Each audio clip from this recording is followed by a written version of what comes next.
a lot of paper last year. Okay, I'm going to bring the meeting to order.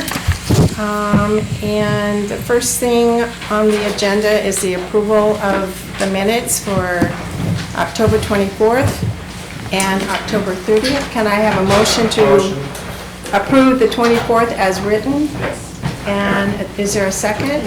Second. Second, John, okay. section. And, Diane, did you leave this over here? yes, I did. Oh, I got it. All in favor of accepting the minutes as written? For what meeting? Aye. 2024, for the October 24th. All in favor? I didn't see. Aye. Okay, hi, John. Okay. Good evening. I have to abstain, I wasn't here. Okay. Well, right, okay. 1, okay. 1, 2, 3, 4. All right, and do I have a motion to accept the October 30th minutes as written? Motion to accept minutes. Okay. The 30th. And John, second? Okay, That's the one I need to abstain from, I'm sorry. I okay. approve the other ones. Okay, My do you fault. approve the other ones? Okay. You're JD and I'm JG, right? Okay, all in favor of accepting the October 30th minutes as written, please raise your hand. Okay, all right. All right. Follow-up questions? Lori didn't share, you had a question from the first meeting, John, and we didn't discuss it about the 30,000 or whatever it was. I wasn't following along. Do you remember? Do you want to wait for Troy to get here? Okay. Maybe go to those after? And that was for when they present the police budget. Yeah. Okay, Troy's gonna want to be in on. Okay, so we'll wait until Troy comes? Okay. All right, presentation of the proposed budgets for the fire department and the ambulance. Welcome. Thank you for having me. Miller. So, I wanted to start with a recap of last year's budget, even though it feels like a long time ago. It was 10 or 11 months ago. Our total expenditures, we ended the year 7% under budget between the fire and ambulance department. If you remember, the budget last year was in two different sections. The ambulance one was slightly over, and the fire department was under, and that was more just an administrative issue because the employees have to fit in one budget and the other, and where they're, if they're taking, this health plan or this thing, it can cause one to be overexpended slightly and the other one to be underexpended. But for the total expenditures last year, we ended at $1,951,000 and some change. Last year, our total patient care revenue was a little bit more than $440,000. We had a little more than $92,000 in contract revenue with other communities, for a total of almost $533,000 in revenue. When I went back just in comparison, out of curiosity, and looked at our 2019 expenditures, which would be prior to EMS for the most part, because when we started EMS in 2019. Our total expenditures between fire and the contracted ambulance service in 2019 was $1.3 million. And so what we're looking at is the difference in dollars between 2019 and 2024 on total expenditures for the fire department of $52,000. So we've been able to control those costs in a number of ways, but that number really stuck out to me because it feels like there's been dramatic growth, and there has been, but on the fiscal level, our revenues are offsetting the expenditures. So I think given record inflation, the global pandemic, coming in at $52,000 over our 2019 cost in total isn't a bad place to start. Chad, do you have the other years in between? I didn't calculate all of them. I wanted to go back to prior to EMS to kind of get a feel for that. Okay. Yeah. Contracted EMS back then was not a lot of money. No, It certainly wasn't, about $240,000 for our EMS contractor. And I have no doubt that that number would have grown more than the $52,000 difference between what we experienced in 2024 and 2019. I can look at Franconia as an example of it, that their costs went up 6 times what they were paying. And other fire chiefs that provide a similar service in northern New Hampshire have all communicated that their rates are going up substantially as well. I heard through the rumor mill one town that is not congruent to us wanted to talk to us about us providing the service. It's just physically impossible given their location, and I don't think the cost would have been any less either. So when you look at how the cost for EMS and fire, but as a whole, say, has gone up, I didn't think the $52,000 difference between 2019 and 2024 end of the year expenditures was a bad place to start. And you're talking about net cost to the taxpayer. So at the number I gave you for 2024 was our expenditures out of our operating budget. Yeah, but the 52 is the net cost increase Correct. to the taxpayers from Since 19. 2019. I'm sure it's been up and down in the middle there, John. I didn't mean to, Yeah. I wasn't attempting to cherry pick a number that would, show one thing or the other. I actually thought it would be higher, and so I had to double check the math, because I didn't quite trust And it's it. apples to apples, it's EMT and fire together, correct? So it is in the current budget, and what it was before was we had 2 EMS providers and 2 firefighters in 2019. But you're adding them together. And now, 2019, you added them all together. we added the cost of the contractor and the cost of the fire department together. What we had in 2019 is $0 in revenue, because we didn't have any type of billable service. So that helped offset a little bit. So the revenue, huge. Yeah. Yeah. 500, and whatever you said it was. Almost $533,000 in revenue. Okay. In 2024. Now, in 2019, did we have less full-time? Oh, yeah. We had more call companies? I'd have to go back and look. I would say that the call company feels the same, plus or minus 1 or 2 maybe. But Not a substantial change, no. I mean, just off the top of my head. Yeah, so, it was just a little exercise for me to kind of like put today in perspective. All right, our operating budget for this year, you got one of Lori's spreadsheets, right? I'm not certain which one you guys are starting with, so I'm starting with the explanation page, unless you want to do something different. That's fine, it's page 58 to 64 in your packet.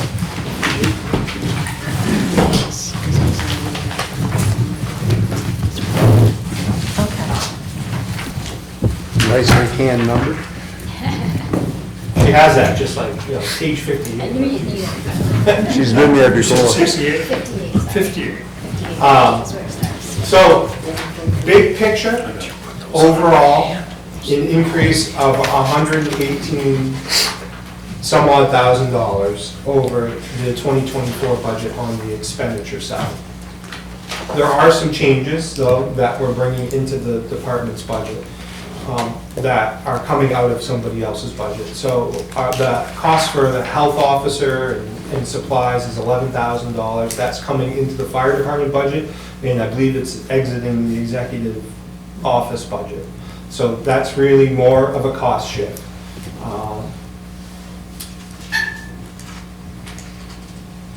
So our permanent positions, when we built this budget, I did build it with a full-time fire inspector. And as we had previously discussed and was requested by the budget committee and the select board, the warrant articles we were doing for equipment, you're asked to put into the operating budget. I did that.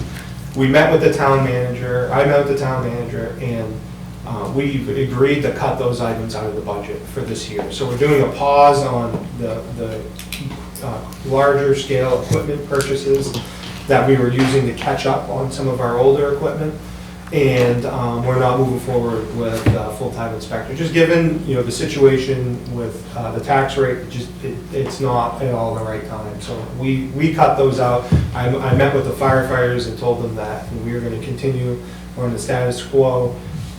And we've got two ideas to try to fill that gap. And there's no guarantees, but for equipment, we're going to attempt an Assistance to Firefighters micro grant, which is $75,000 or less.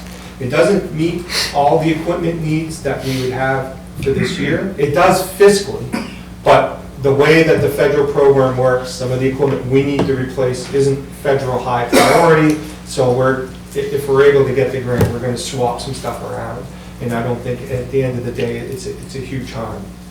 So, excuse me, would that 75,000 be for this proposed budget or for So- next year? No, so that's, Or, you so know, it's not a budgetary item, that's the max we could get in the grant from the Assistance to Firefighters Grant Program. So the equipment we cut out was somewhere in that neighborhood, 24,000, I Okay. think 48,000, so we cut about $75,000. There is still some equipment money in there that we've had historically in the budget.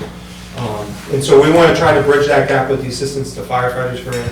We're going to give it a shot. Worst thing they can do is tell us no.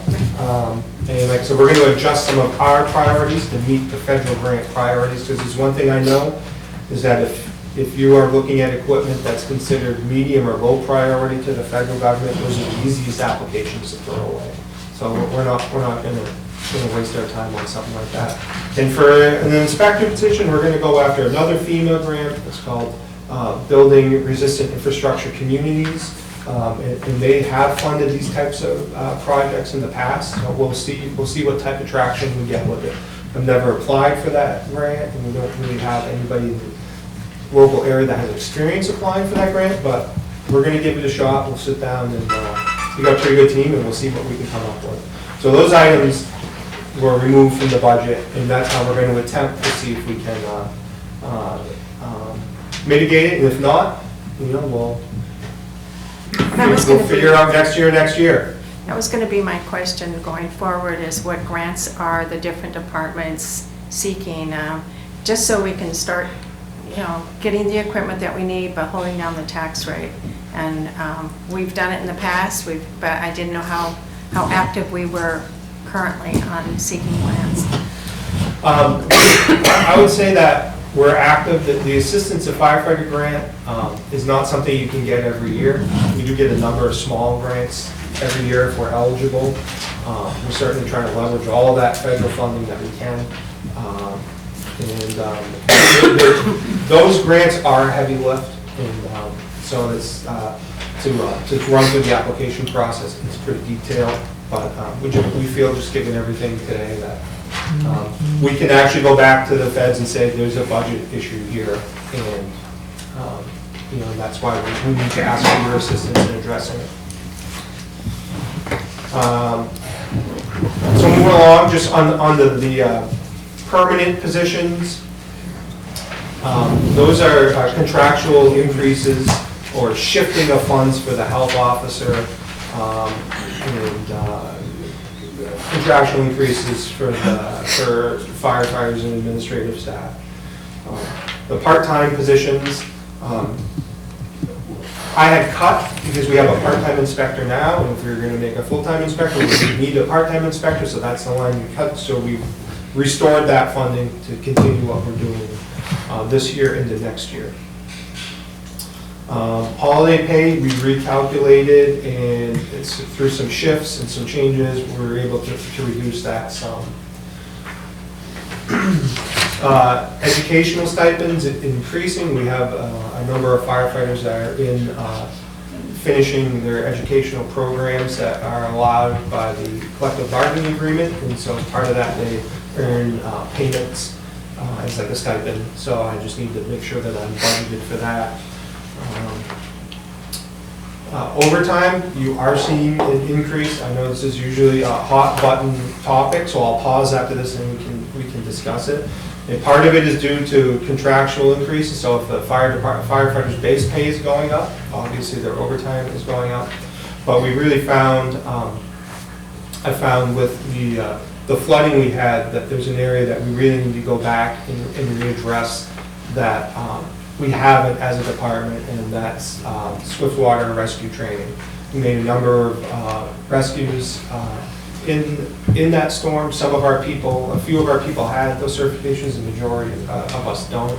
And so after a conference call with NOAA about storms, they said regardless of whatever the politics are, these storms will increase in frequency and in duration, and that's what we've seen. I've been through 300-year floods in my career now of 20-something plus years, so the math ain't mathing there. I don't really know, and water and rescuing people from water is an extremely, moving water, swift water, is an extremely dangerous operation, and it requires specific training that the fire academy provides. Did you have any swiftwater rescues in those storms? We did, yep. Really? We What was did. it? Can you say what areas? Or? Yeah, so Broomstick, also on the railroad. Yeah. We had a car teetering on a bridge over there. Oh, yeah, that The was picture the was famous scene. captured, Yeah. And just a few weeks later, we were dispatching mutual aid to St. Johnsbury, and we came across a person floating through the roadway, I guess I'd say, on the roof of their Jeep. And so these things happen in the dead of night. Were you successful? And it is, everybody lived in Littleton in that flood event, but just north of us in Lindenville, there were fatalities. Yeah. And you look at the devastation. Well, I used to live within 2 miles of that location, so I've gone over and looked at it, and it's unbelievable. And, look what just happened in Tennessee as well, or North Carolina, through those storms, they come in a heartbeat. Yeah, so that, it's an area that I need to know that our firefighters have those baseline Swiftwater 1 capabilities, and so there's some increases there to make sure that we can get them to those trainings. So I see that under overtime, I don't see that under training? Or is that free training? So the training is, the actual tuition to the training is very inexpensive. Our cost is overtime sending the person. Getting people there, yeah. So that's why you see it in Yeah. overtime. That would not include any tuition. That's just the cost for personnel Chad, salary. for overtime, is it possible, and I don't know if you have it right now, but maybe you can get it, how many hours that equates to that 105,000 for the 2024 budget versus the proposed 2025 amount based on, say, the average hourly pay rate, just to kind of see if there's any shifting in terms of hours, overtime hours that you're budgeting for. Yeah, I'm just trying to make sure I understand the question so I can get you the right information. So you basically want to see how many overtime hours we had in. Right, or what you based, or what it would equate to for the 2024 budgeted amount versus what it would equate to for the 2025 amount in terms of the average hourly rate of those that it would apply. At overtime, the Yeah. overtime rate? Yeah. Got it. Just I to think get- I Just to understand. get a number, you just, make sure. Are you asking for the number in hours instead of in dollars? Yes. How many overtime hours we had? Yes, yeah. And how many you How many? budgeted for in Right. 2025 in Yeah. hours? Yeah, if there's a same, basically the same amount. or Sure. More. Or if it's just the increase. Well, I calculate that. Yeah, that would Yeah. be a constant. I seem to remember there being a lot of discussion when we were discussing the contracts I think it was last year, and that there wasn't going to be, because of the change in shift, the way the shifts were working and whatnot, there wasn't going to be much of an increase in overtime. Am I remembering correctly? So what I think that conversation you're referencing was the average 42-hour work week as opposed to the average 48-hour work week with the collective bargaining agreement. That And is as correct. As part of that collective bargaining agreement, the first 3 hours of additional work in any given week, so they're 43rd, 45th, and 46th. And that was a hour, change from the prior, Is that straight, contract. is that straight time? as opposed to overtime. Right. That is correct. That was a concession that the union provided as part of that collective bargaining agreement. Right. I want to say that we've had a lot of discussions about this was going to increase overtime. And I want to say that the current chief, which unfortunately I think was you, promised that there wasn't going to be an increase in overtime because of the contract. Am I remembering correctly? Lauren? So it's hard for me to remember saying that there wasn't going to be any increase in overtime, but I didn't feel like there was going to be an increase in overtime as a result of the contract. CBA when you Okay. do the analysis compared to the two workers. Could be call-outs That's fair. that are work requests that would drive the overtime versus the changes. Correct, 'cause I can't predict what call volume will be. The other thing that drives overtime is the system we have is a man-for-man replacement. And it's a firefighter for firefighter replacement using a gender-neutral term. So when a firefighter is out, I have to replace them with another firefighter. And so we don't have flexibility where, like if I don't come into work today, the town manager doesn't call up somebody and says, I need a fire chief in the office from 7 to 4. It just sits vacant and whatnot. We don't have that ability in the fire department because of the nature of the mission. Lori, just a minute. Lori, did you want to? I was just gonna say, I remember the question last year asking, sorry for my voice, if the new schedule was going to save in overtime costs. I remember that question, and the answer was no, unfortunately, it was not going to save overtime costs because you still have to replace a firefighter when they're out. So you're still gonna have lead time, you're still gonna have to replace them, like Chad was saying. So I just remember that. I don't remember about cost increasing the next year. I mean, if salaries go up, it's gonna go up anyway. I think maybe the question that you had, Dan, is like the number of hours. Right, If the hours, that will help that us way it understand takes that. out the Wage increase. wage increase. Yeah. And it's- you were looking at apples to apples. Yeah. And that's, you understand, you can get I- that. yeah. Okay. Yeah, Great. the X factor in there is the call volume. Right, exactly, but I mean, it's just. So if you could just- identify that, then, John? Maybe the floods too. Yeah, I mean, we did have a decent amount of overtime related to storm response and recovery. Yeah. So Chad, I'm gonna ask the question we always ask. You ready? I am ready. I don't remember what the question is, but I'm ready for it. I'm gonna say, first of all, I'm gonna say thank you. I've seen your EMT crowd doing a really good job in a couple of cases where I've been present.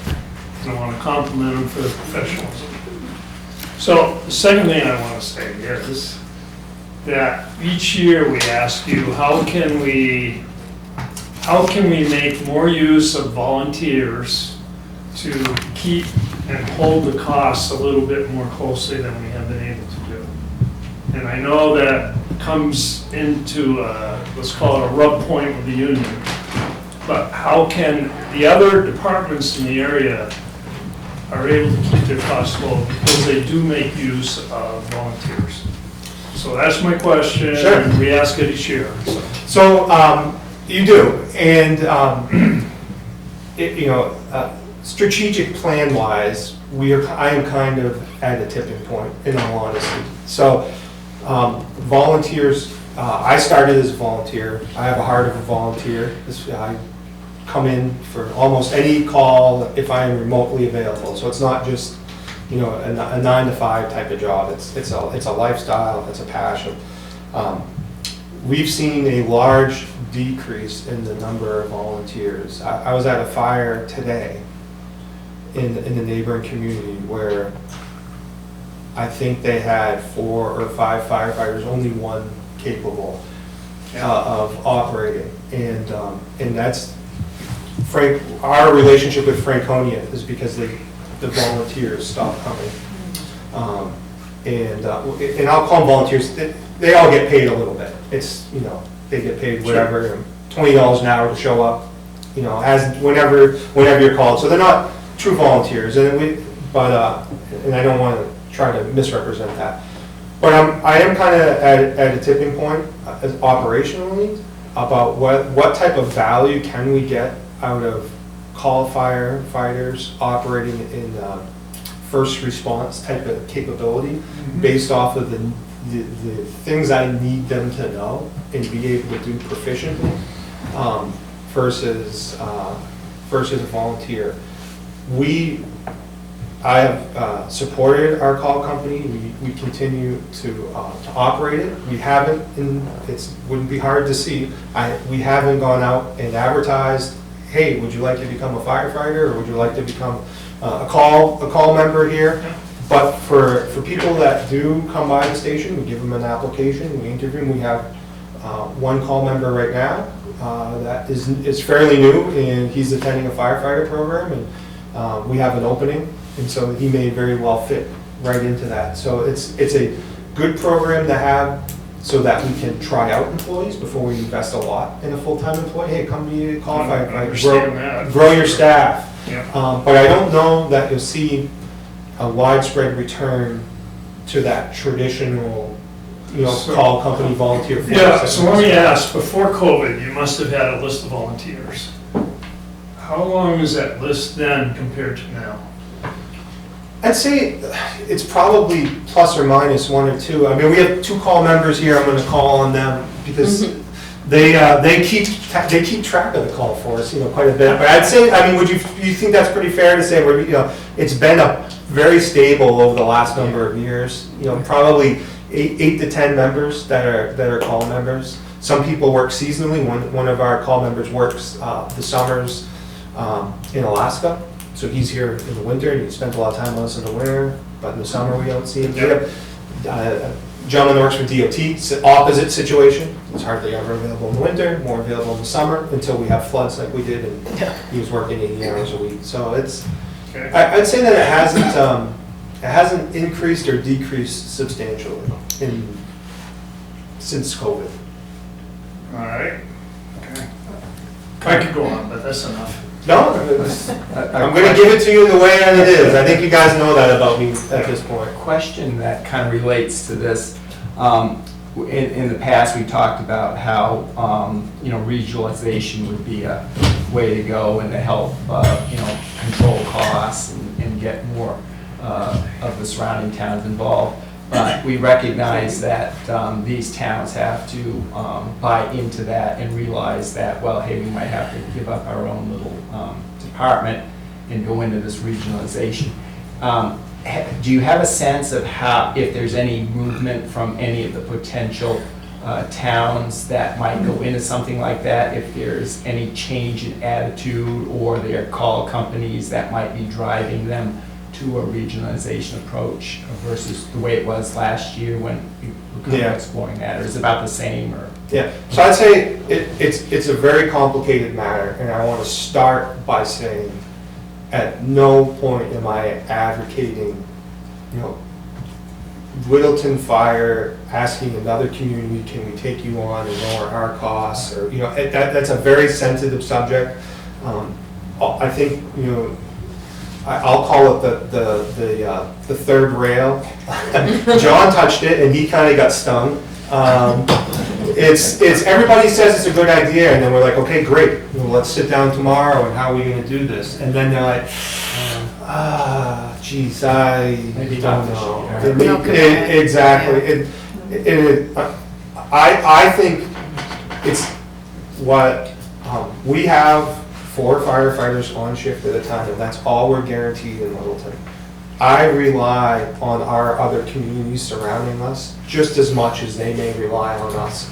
I think the more we can do together to break down barriers, reduce redundant equipment, to train better, to operate better, I think those are good things. There's a lot of government that gets complicated in that, though. For example, one model Tilton Northfield deploys, they have a set of fire commissioners, like a select board, that sit between the 2 towns. The towns don't have a say in the fire department. You form a new geopolitical subdivision called the fire district, and they're the ones that govern the fire department response, and you see their tax rate, just like you see the county, the school, in the town, in the state.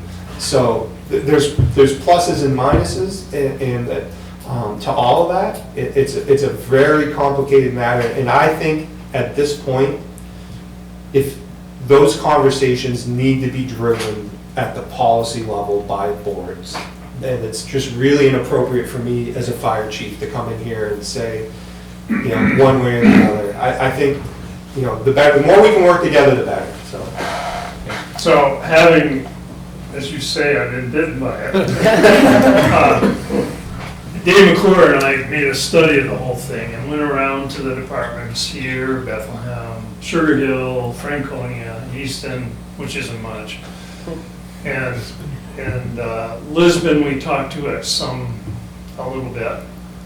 But I would probably reinforce what you say, Chad. I think it's very difficult to get everyone to agree. Now, we talked to the 45th parallel up on the border, which is not only multi-community in New Hampshire, but it includes Vermont towns too. And they've somehow been able to manage the allocation. I think they used two factors. One was property values, and I forget the other one. But they figured out how to allocate it. Might have been number of dwellings for all I So I can't think remember they anymore. use housing units, Yeah. net assessed value in call volume. Yeah, so On you know. an average basis, so Yeah. that you don't necessarily see a spike. Right. But that doesn't work, because when there's a spike, you gotta pay for it. Like, I can't say like, great, I sent an ambulance to that house 50 times in the last 3 months. I guess over the next 3 years, I'll get reimbursed. But there's models for how to do Yeah. cost sharing. But what I found was, or what Dave and I found, I don't say it was me, but we talked to either the select boards or the towns, and everybody says, yeah, this is a good idea to combine resources and do that, and everybody's sort of, yeah, it's great. But when you get down to implementation and how to start it, for example, we had the hospital volunteer a space to house at least one EMT site, let's call it that. They were willing, but really, when you start now asking those same towns, let's participate, there's just not enough impetus to do it.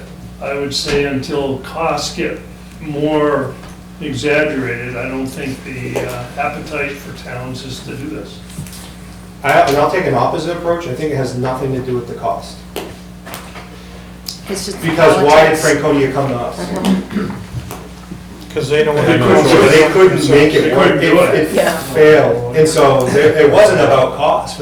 It was that, hey, there's nobody's coming today. I've heard a lot of Franconia people gripe about the cost. And I understand. It is quite high. I don't disagree with it. But going back to the discussion we had with Franconia at the time, and I think we were, you know, I don't want to say jokingly, but they kind of offered, like, we'll write you a check for $500,000 today. They couldn't do it on their own for $1 million. And today, they still couldn't do it on their own for $1 million. So if you could pay Littleton $1 million or anywhere near that, to not have the headache and have the level of service you need, why would you want to do it on your own? I mean, obviously, it's nice them want to pay less, and what are they paying now, Chad, 400 roughly or so? No, it's about $650,000. Okay, so- We have a revenue sharing agreement with them, so it's less than that, but that's what they're on the hook for. Okay, anyway, but obviously, it works out, but, I mean, you know, for 650, you know, obviously, you run the They numbers. can't do it themselves. No, I mean, it was 650, you couldn't hire 6 people. Yeah. And you got Lisbon, you know, probably thankfully for most of their residents, because they have a pretty high tax rate. Yeah, the factory down there, Moving Wire's done a tremendous community service by allowing their people to go fight fires when they need it, or some EMT work too, I think. So, that, you know, that's really, they really deserve a lot of kudos for that. If I were in those communities as a budget committee member, I'd be asking them, what can I do to help you? What do you need? Because the alternative Yeah. is a lot more expensive. Well, I'm going to return it to the budget. Yes. And, I'm here on your behalf, so whatever you want to talk about, we'll talk Sorry, about I it. have a budgetary I think question. Roger. so. Roger, I'll start with So Roger. just for reference on the overtime part of it, so on the 2-week pay period between 10/7 and 10/20, I'm looking at over 200 hours of overtime for the fire department EMS. Yeah. It's a a lot, we've had a lot of cost. events too. and a number of callbacks during that time. So like if we cover like the Oktoberfest event, we'll do that. We invite any call members we can, anybody who's available. And so those events are all in there as well. The Pumpkin Festival, we had a couple of our call members there. We didn't have to upstaff for that. But you're right, with that person, firefighter for firefighter replacement, the number of hours do get high. Yeah. But you get paid if you cover an event like that. I know, I'm No, sorry. no, I mean, no, but I mean, That was but my the department question. gets paid. When a nonprofit or an event happens in town, does the Littleton Fire Department do their duty and their coverage gratis? Or is there a fee built in so that the nonprofits pay? Because when I was on a nonprofit board in Nashville, anytime we had an event and we needed fire or PD to be there, there was a set fee by the two separate departments, and it was built into our budget that they would provide the manpower, but we had to provide them with finances. So do we do that? So do we do that? On a very limited amount of occasions we do. For example, we're better staffed today since January 1st of last year with 4 firefighters on shift. Prior to that, we had 3 firefighters on shift, and we were managing Franconia, and we needed at least 2 people to do a medical call. I'll get into some call statistics in a bit, but for example, when there's fireworks in this town, we have to have a firefighter on scene from the second the fireworks arrive until they are launched, and then the sweep is conducted in the field. That can be 10 hours. Who do you want me to charge for the town's 4th of July fireworks? First Fridays, if we upstaff for that for whatever purpose, I guess we could bill the rec department. We're billing the town, so it's a town money. So we don't do That's that. all what we're talking Yeah, about. Oktoberfest is I mean, I can tell you that some of, Yeah, when the pumpkins is a. some of the events that we've covered this year, Events, but they're not Christmas parades. sponsored by We the did, town. we got asked to do touch of trucks at Lowe's, Home Depot's, Walmart. The rec department asked us to do an annual touch of truck. A campground did this year. The Pumpkin Festival, we do 2 triathlons, which we do bill for.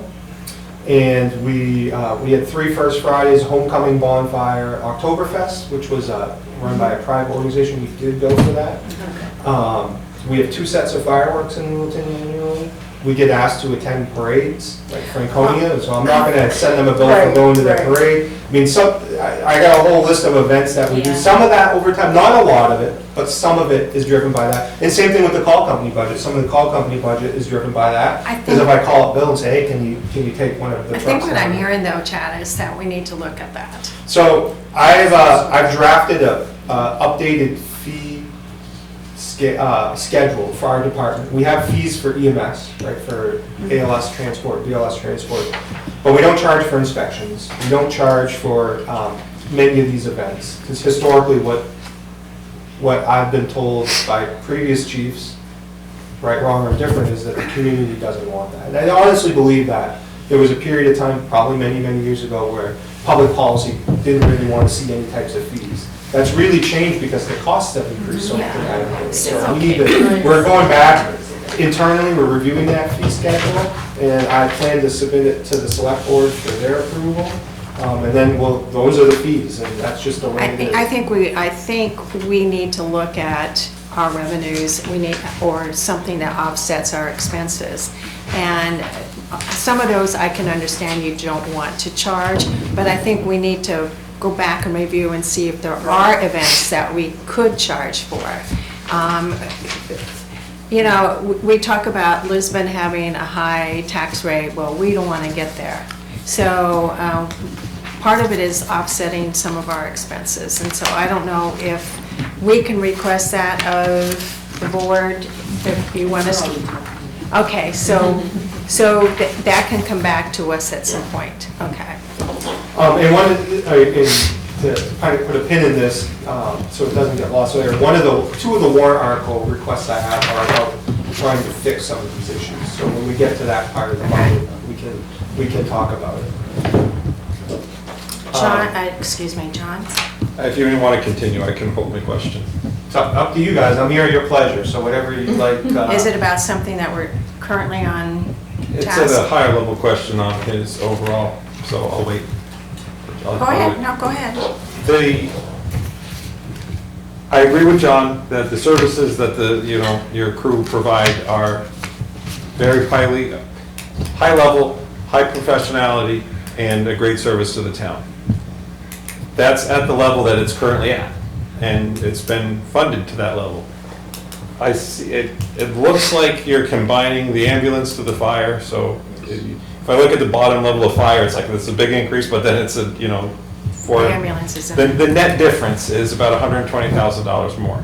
Correct. Yep. How is the service from the fire department and ambulance going to increase with this extra $120,000? When I say extra, that's low, I didn't mean it. I get it. What's the additional money going towards? Yeah, how is it going to improve our services? So, I kind of started with that. Of that 100, it's 118,664. If you look at on the sheet, I don't know what number it is, but has all of the pluses Page and 58, minuses. yeah. At the very bottom of that, it's a spread. It lists every line item and why it's going up or down. Lori put the fire and EMS budgets as they are this year, so you could kind of get a comparison and what the difference would be. So she's kind of done some of that now. Right.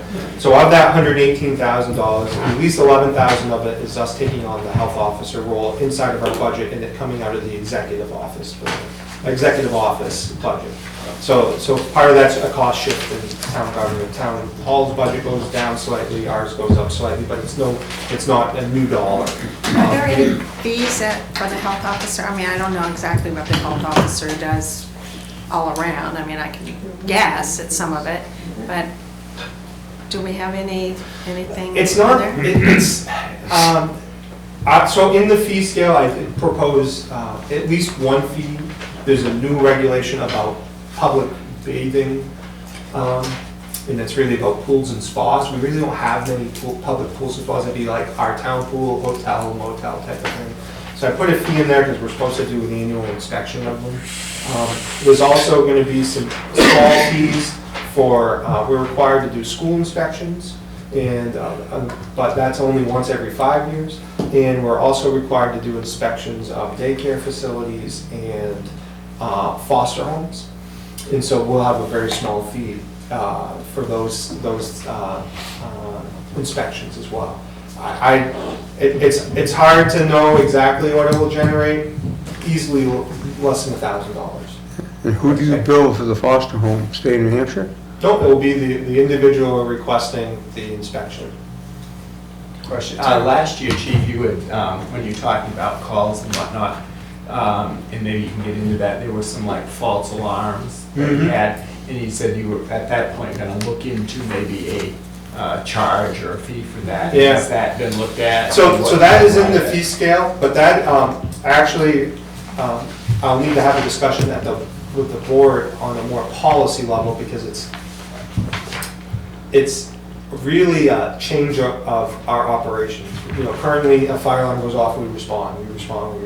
So it's kind of a nuisance alarm, and that's really something I feel like I want just to make sure that the board understands is above and beyond. So if we get called to one fire alarm, let's say 4 times in 1 week, and there's a whole metric for it, but it'll be like, all right, here's the amount that we're billing you. We'll invoice you. Can we demand payment? Can you enforce it? Yeah. Yeah, it's quasi-enforceable, but it's something that the board will have to sign off. Specifically that piece of it, just because it is a But it will be a substantial new change. policy, so to speak, or a new approach. to It's those going to be in the fee schedule, Yeah. so the rest of the, they'll approve all the fees, the board approves all the fees. But this one specifically, I just want to make sure there's some understanding on. And I don't know that Steve was particularly happy with the answer to my question, about the foster care inspections, Yeah. Who's the person requesting the inspection? the foster parent. And why would they request it? In order to In order to qualify. qualify to be a It's a foster requirement. parent, we have to do a health inspection of their home. And we also have to do a fire inspection of their home as well. It is normal and customary for departments to charge for it. We never charge for it. I guess my experience was usually the state of New Hampshire was looking for people who were willing to be foster parents as opposed to somebody looking to go into the business. Yeah. I don't know if they can get a reimbursement from the state for it or not. I'll say that most of the time, most of the foster parents that I deal with are people legally taking possession of relatives, either grandchildren, nieces, nephews, so it's not kind of an outside person coming into Yeah, your okay, home. that- So that's most of what I see. I didn't know that actually came under foster parent. Yeah, I know what you're saying, obviously, there's a lot of grandparents raising grandkids, yeah, so if they want legal, but they're actually a foster parent by definition, if you would. it all depends on the relationship with the parent. Yeah. So if the parent consents and there's no issue, then there's no issue. If the parent's legal custodies have been suspended and they're a legal ward of the state, then they become, the grandparents in this case become foster parents. Would be by definition. And the state transfers the legal rights for that child to that person. Okay, so I'm going to bring us back to the budget. Wherever you want to go. I'm Thank you. John, did you have one more? There's oftentimes we chase down the $5,000 line and ignore the $120,000 line as a committee. But, so, high level, the biggest increases, it seems, are coming, but it's hard to differentiate because you have to go back to, well, what was it on the Yes. ambulance, and then what was it, that's the increase, so this one is only increasing, we have a $30,000 increase on full-time. That's why he did this, so you Okay, can I don't- see what went up and what went down. I know it's in your card, John. Yeah, my fault, that is on me. You're right, and it's It's incredibly a lot easier to difficult look to at that manage sheet. that budget. And I am so thankful To put it together. next year Yep, I understand that. that we're gonna have it one. And as a matter of strategy, costs that we can easily identify, like fuel for the ambulance, or ambulance maintenance, or EMS equipment, we kept those line items. It'll be in one budget, but separate, so we can see them. Things that, like personnel, I just ask my personnel to do whatever needs to be done, and it doesn't make sense to try to slice them that way. So if we go to page 61, you will see for the fire department, the different changes, the budget request and things like that. And I think we have read page 58, some of us have read 58. So we can see where some of the changes are. But is there anything that's really unusual that you didn't expect as a new expense? Roger looked like he had a question. Oh, I'm sorry. It doesn't get lost in the mix. So, one of the questions I have is where my shop is. I notice you spend a lot of time across the river from me. To Yeah. assisted living. I don't know how many calls a week, but a lot. Have you budgeted for this new place going in out there or So, no. should there be rules and regulations for them That's to a good have question. their own EMT, in their establishment to pick people up when they fall on the floor, or? So, there's a couple issues going on there. One, we haven't budgeted for it because they're not opening in the next fiscal year, even though it looks like it's further out than that. I am concerned about the shift in call volume. Talking about call volume, a little more than 10 years ago, we ran 500 calls. 2024, we ran almost 1,700. 2025, we're on pace for 1,850. What we know about the number of beds they have there, we've applied to the other nursing homes in the area. And what we know to be the transport numbers from that, we're looking at an increase of calls for service and hundreds of calls for service from them potentially. So that's just in general. Now, At least you're on the right end of town. it's close to the hospital. We can't tell them to get their own EMS system. Right. Because otherwise we could tell everybody to get their own EMS system and we wouldn't even have it. So we're not legally allowed to do that. But you do, you may hear at a public policy level at some point. A lot of our response, I shouldn't say a lot, some of our response has shifted more towards the lift assist type model. And there's a lot of good that can happen with that. Elderly couple, one of them's, having a hard time, they fall, I don't want their elderly spouse trying to pick them up. Because they need to stay strong so they can take care of each other. And we've done that where they're both hurt and now they're both in rehab, and it's just, we want everybody to live the life on their terms. But we've seen some changes with healthcare facilities where, for whatever reason, their staff is no longer lifting patients. And so by default, we get the call because we just show up and lift everybody. And so we may need, and this is not a problem specific to Littleton, we're seeing it across New England and across New Hampshire. And fire chiefs are talking about, hey, what's your responsibility to help people up? Why is it the fire department? It's an added cost to the taxpayers. Because EMS, like most of the regulations, are 70 years old. We're not medical providers, we're medical suppliers. We're in the same level of Medicare as the home oxygen delivery people. And the feds don't pay the home oxygen delivery people to not deliver oxygen. So when we don't deliver a patient to the hospital, they don't want to pay us. And so when we go to do that lift assist, there is no revenue generated from that. The insurance companies, don't see a value in that, unfortunately. And there is some policy shift at the federal level to try to address that. Again, it's a nationwide problem. It's nothing that we're going to be able to solve as a budget committee, but it's certainly something we're keeping an eye on. But in this next budget, it's just not going to be operational. Thank you. John? I'm all set. Sorry, another one. The health insurance increases, looks like it's 100,000, and I understand that there's a large amount that is out of your control and out of everyone here's control, except if we change the benefit offering that's offered, the plan that is offered and those kinds of things. Has that been investigated by anyone? And maybe that's a question for select board or town manager. I think the contracts for the fire department, when is that up? Is that for next year? I mean, like 2026 or? 2 more It's a years? 3-year contract, so it just got 3 more Fire years. department was 4 years. 2 more. The PD and the DPW. We're in year 2 now. Right. Okay. Headed to year 3 in March, and then 4. So, some of that we just, I don't get any of those numbers. They Is that just, changing the census? That's a big increase for one department. I don't know if that's, Probably most of the health insurance change within the fire and ambulance department is just a change of new members coming on that previously maybe got health insurance someplace else and now they're on this plan. They change from single to family, things like that. That happens every year. Are you getting the family plan versus the non-family plan, spousal changes? I completely get that. And That's a lot for one department, though. Our rates did, yeah.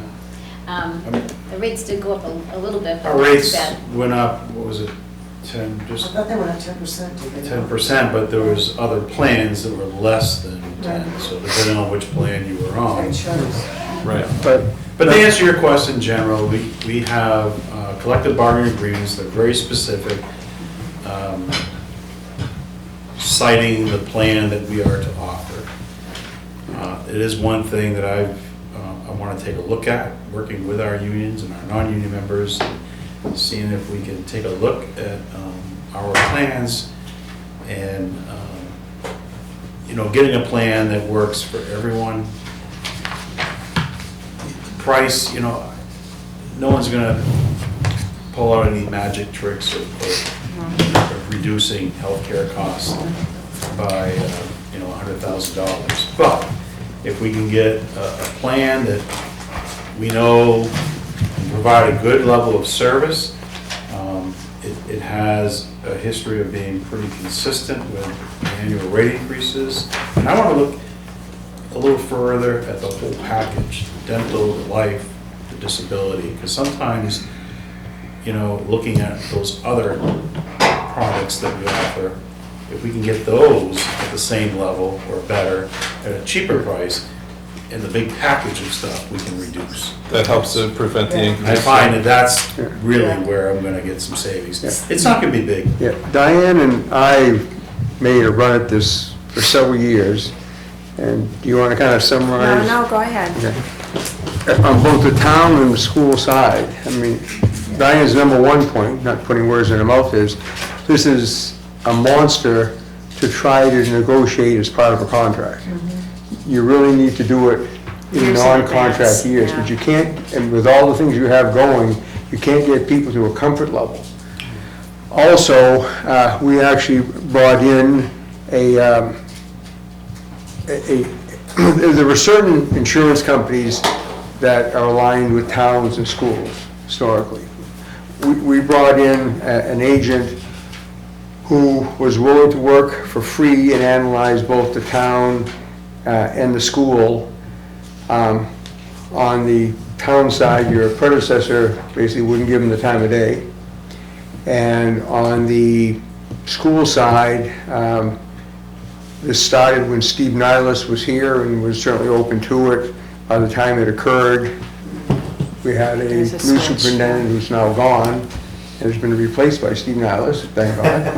Okay, but so there's two barriers there. One, you can't try to do it in the next contract because it's just too big an issue to deal with. And the second thing is you need to, kind of like John's experience with the regionalization, if you truthfully don't have people who are open and receptive to change, who moved my cheese today? You know, what are you gonna get? But the number one thing, if you're really gonna take a look at it, don't wait till the contract year. No, I understand that, I've done that before. And, you know, that's why I said, you need to sit down and work with our unions and our non-union people now.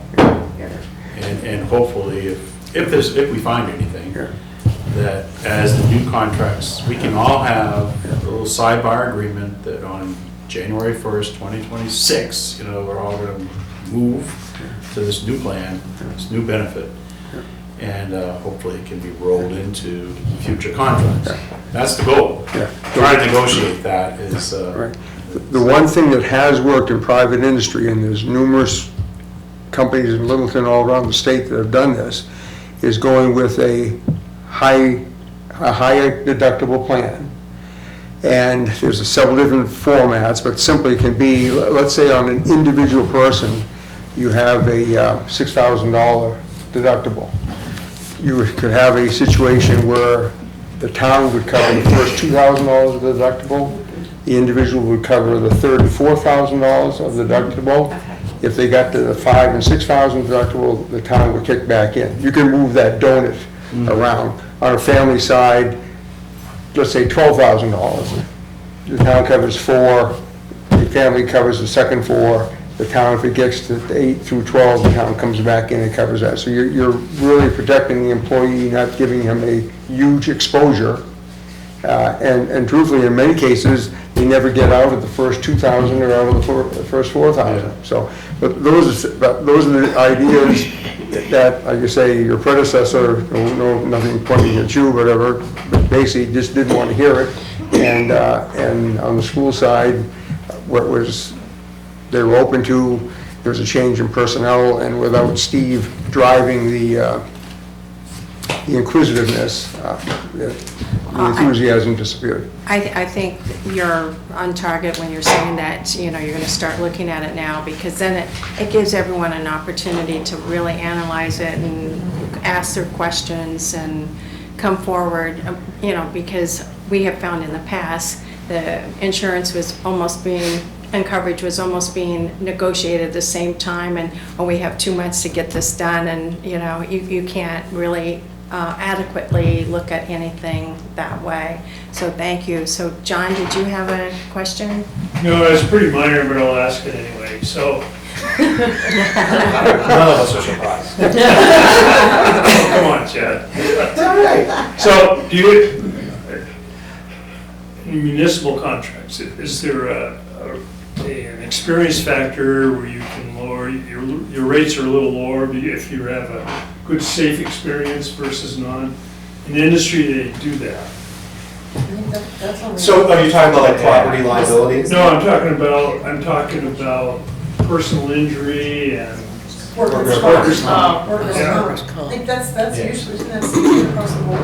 so We talked about. because you have to, you know, it's tough work, so I'm just So wondering. we belong to a risk pool, which Okay. it is very low cost because it's a carve out for government, basically.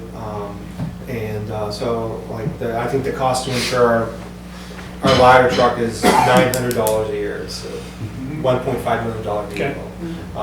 And then I think our work, Lori's certainly I'd probably be glad, she's, No, you're fine. workers' comp is based off of injuries and loss. Right. The more loss you Right. have. That's kind of just. Lori, did you want to add anything to Well, we that? talked about this at the last meeting on the workers' comp, because we have a cap agreement I with knew it was familiar. primates. Yeah. So we're capped at 10%, and we did get the new invoices, and they're right on exactly what we budgeted for, so those numbers Oh, are good good. in your budget. Good. For both property and liability and workers' comp, I think unemployment will go up a little bit when I do the next version of papers next time.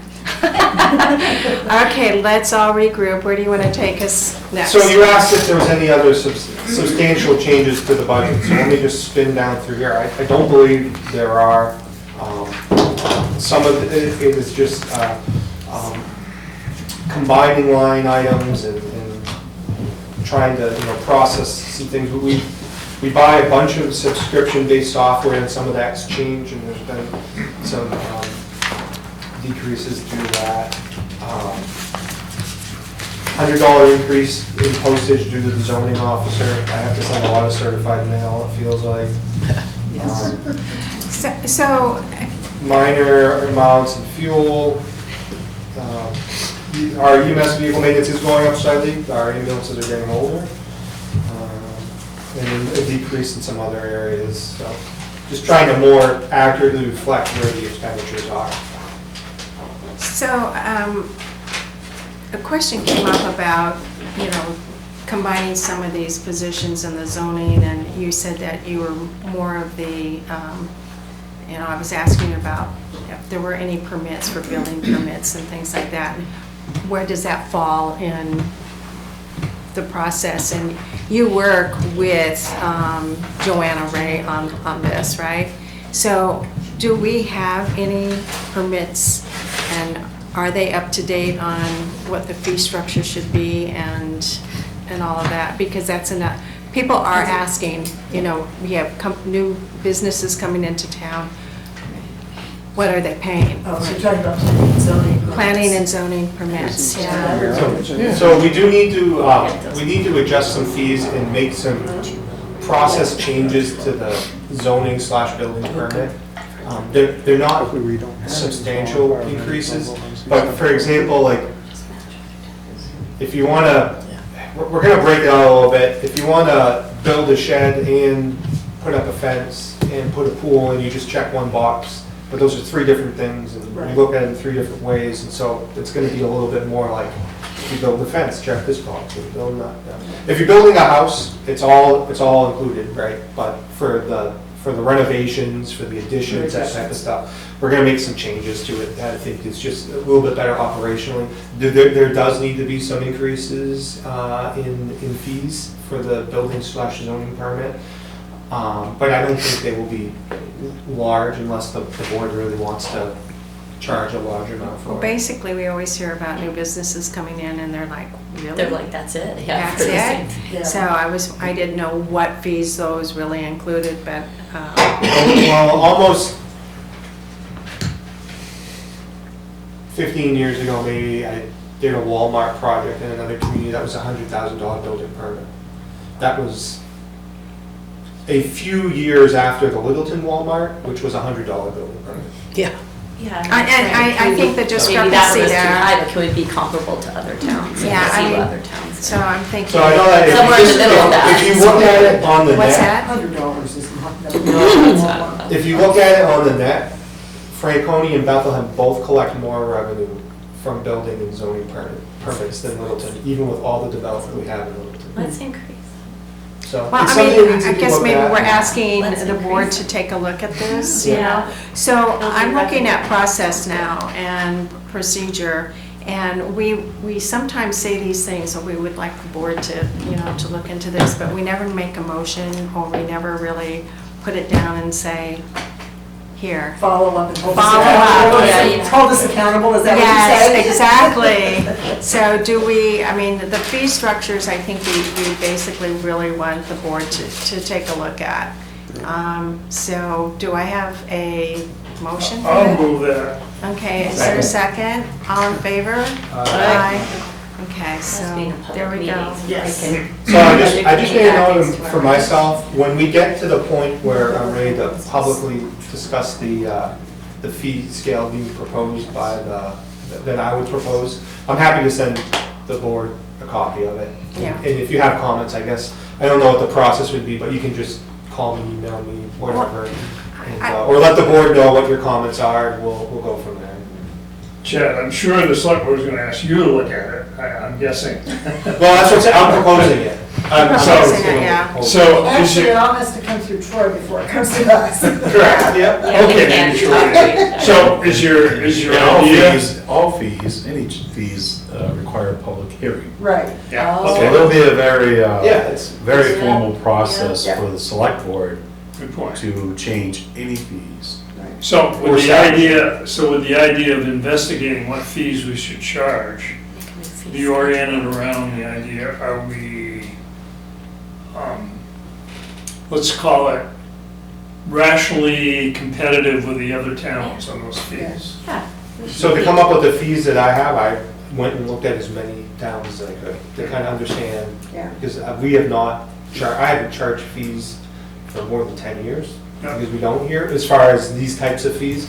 So I didn't know what the going rate was, so that's, I went out and Yeah, looked. good. Yeah, it's a Yeah. perfect way to do it. Yeah, it's not just a stab in the dark, it's, Based on some in some of them, research. like, Yes. one town, an area town has a $225 fee for a food truck inspection for the fire department, which I thought was a lot, and ours is gonna be a lot less, mostly because our food truck inspections support First Fridays. That's generally the only reason we have it. So I don't wanna make it so no food trucks come along for First Friday, because our fees are so high. So you do try to balance, Right. understand the intent and balance it all out. I'm sure there's exceptions because we're a big town, or there's exceptions because we kind of missed the boat, so I'm sure of that. Just kind of. Okay, so back to this. Okay, so are we done with page 58? Can we put, No. do you have a question? On the event and activities increase of $1,500, and that's to attend the National Fallen Firefighters Service in Maryland. Correct, yeah. Good So- point, I should have mentioned that. Does that,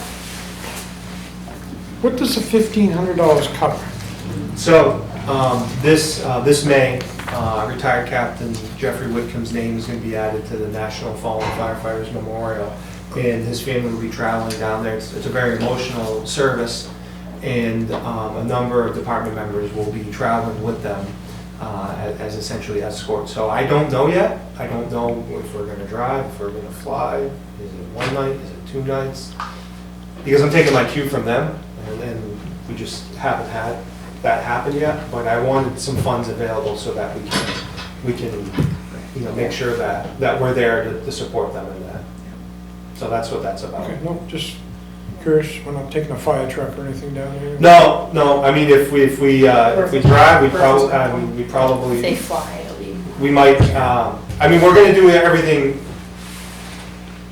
as cost effectively as possible. So for example, if we drive, we might ask a dealership if they'd be willing to either rent or donate a van for the event. So we're not taking 2 cars or 3 cars, or I don't know what, but anything's on the table. So it's just gonna be, I don't have details because we just don't know them yet. Okay, anything else on 58?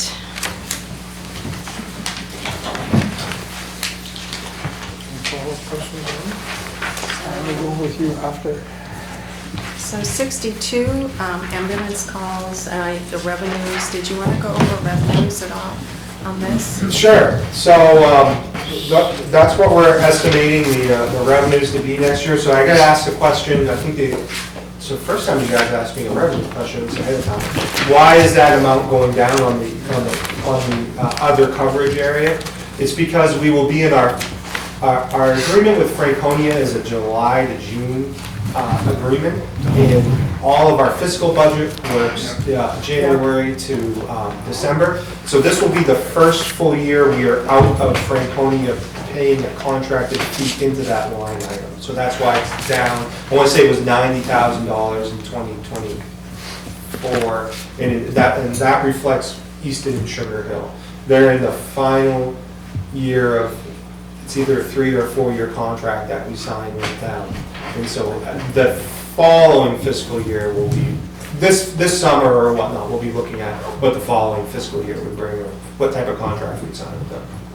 So do you have any feeling about it? Are they still wanting the same sort of arrangement? Forget about the fees exactly, but do you sense that that's still on track that way? I do.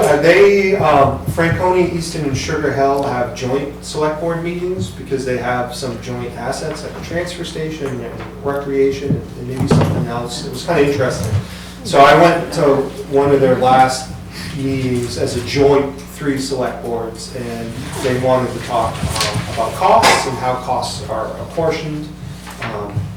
Obviously, Franconia it has some questions why some of these other communities pay the amounts they pay. And in full disclosure, I don't know why. I don't have a justification for those costs.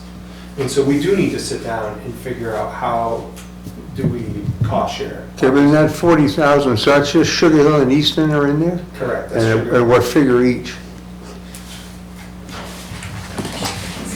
Easton is 12,300 and Sugar Hill is 26,000. And 3.7. I know we had this discussion before, but, I mean, and those figures used to be lower, and they were Yeah. edged up, but, and this is nothing, obviously, against Sugar Hill or Easton at all, but, I mean, there's almost got to be a minimum level to be in the program. I think at one time the answer was it was kind of based on calls, and you didn't have that many calls, but just to have the fact that you're going to be available for that call when needed, that's pretty high. Cost of readiness. Our cost of readiness is very high. That's a lot of what you see in the fire department. To guarantee something out the door, I gotta have it in the Yeah, locker. so those two numbers, in my mind, wouldn't even be close to what the minimum needs to be. So that's why, on a policy level, we need to have conversations of how do we cost share. You know, we talked about what the 45th parallel formula is, and maybe that works, or some other formulas. Because the amounts they paid, or what they paid to Ross Ambulance back in the day, because they had so many calls, and that, you know, it was a pie of the total. None of that that's all different now. Oh, yeah, And no. you couldn't, you know, how we ended up here, well, here's a 3% increase. But I think at one time, 4% increase. those numbers might have been $3,000 and $5,000. Yeah, I mean, they were percentages lower, obviously. Oh, but yeah, I it's- mean, I'm just going back 8 or 9 years ago, I think that might have been, those, so they've come up a little bit, but there's really got to be a conversation if they really want to offer a service, you know, just the cost of opening the doors. Yep. So, I mean, we do make, you know, revenue on calls there as well. And typically, more often than not, we do transport out of those communities as opposed to the Littleton, but it's not, you know, we do plenty of Littleton too. And so, yeah, we need we need public policy to dictate how cost sharing works. And so that will be, you know, with the town manager, the finance director, and the select boards of all these communities, and how we share costs. Yeah, so, so what is the deal with Sugar Hill in this program? There's no base payment, is that what you're saying? No, so they pay about 20. Oh, sorry, 26,500. John, I misspoke. Franconia, there's no base payment? No, so Franconia, the way Franconia works is, if you recall, when they asked us to take on EMS for them, we had, Chief McCollum was here at that point. And we had a contract that was substantially less than what we ultimately agreed on. And substantially less. And we got to a point one day here where the calls just kept coming and we couldn't staff things.